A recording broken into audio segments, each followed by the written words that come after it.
สวัสดีค่ะคุณผู้ชมคุณผู้ฟังที่กำลังรับชมและรับฟังเราผ่านรายการคุยกันที่ชานเรือนนะคะจากทางสถานีวิทยุกระจายเสียง 919 กองบัญชาการหน่วยบัญชาการทหารพัฒนากองบัญชาการกองทัพไทยพบกับดิฉันจรูนศรีชินสารประจิมนะคะซึ่งเราออกอากาศผ่านหลายช่อง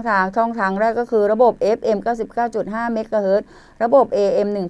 1,521 กิโลเฮิรตซ์ Facebook Fanpage สถานีวิทยุกระจายเสียง 919 นอกจากนี้ก็ยังสามารถรับชมเราในรูปแบบของทีวีออนไลน์ผ่านเว็บไซต์ของทางสถานีก็สามารถที่จะกดติดตามและรับชมรับฟังเราได้นะคะวันนี้เราจะมาคุยเกี่ยวกับเรื่องบัตรทองเพิ่มบริการเจ็บป่วยเล็กน้อย16อาการรับยาที่ร้านยาชุมชนอบอุ่นนะคะนางสาวรัชดาธนาดิเรกรองโฆษกประจำสำนักนายกรัฐมนตรีเปิดเผยว่าสำนักงานหลักประกันสุขภาพแห่งชาติหรือสปสช.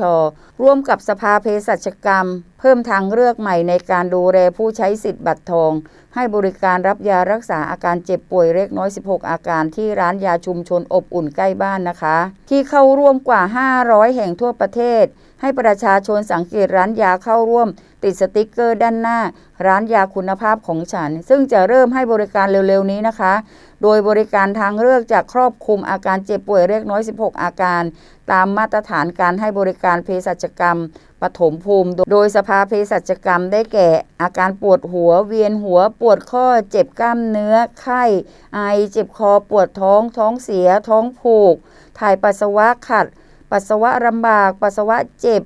ตกขาวผิดปกตินะคะอาการทางผิวหนังด้วยผื่นแล้วก็คันบาดแผลความผิดปกติต่างๆเกิดขึ้นกับตาแล้วก็ความผิดปกติต่างๆที่เกิดขึ้นกับหูด้วยพร้อมติดตามอาการหลังรับยา3วันด้วยนะคะประชาชนผู้ใช้สิทธิ์บัตรทองไม่ต้องเสียค่าใช้จ่ายใดๆเลยนะคะเนื่องจากสปสช.ได้สนับสนุนการจ่ายชดเชยให้ร้านยาทั้งค่าบริการให้คำปรึกษาด้านเภสัชกรรมค่ายาเวชภัณฑ์และก็ค่าติดตามอาการและผลการดูแลด้วยนะคะเหมาจ่ายในอัตรา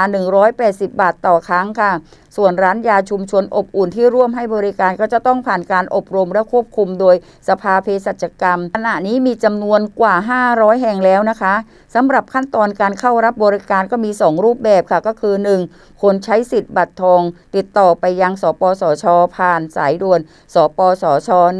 1330นะคะก็จะมีเจ้าหน้าที่แนะนำให้รับบริการที่ร้านยาชุมชนอบอุ่นใกล้บ้านดูรายชื่อร้านยาใกล้บ้านที่เข้าร่วมโครงการได้ที่เว็บไซต์สปสช.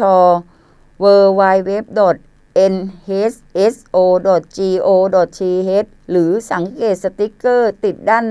หน้าร้านยานะคะภายใต้ชื่อ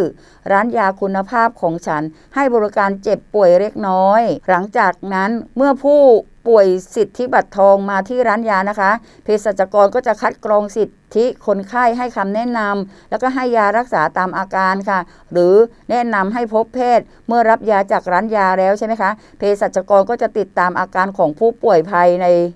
วันที่3ของการจ่ายยาหากอาการดีขึ้นก็จะสิ้นสุดการดูแลกรณีอาการแย่ลงหรือมีการเปลี่ยนแปลงก็จะมีการระบบการจัดการเพื่อส่งต่อเข้าสู่การรักษาต่อไปค่ะขอพักสักครู่นะคะช่วงหน้าพบกับช่วงที่2ของรายการค่ะ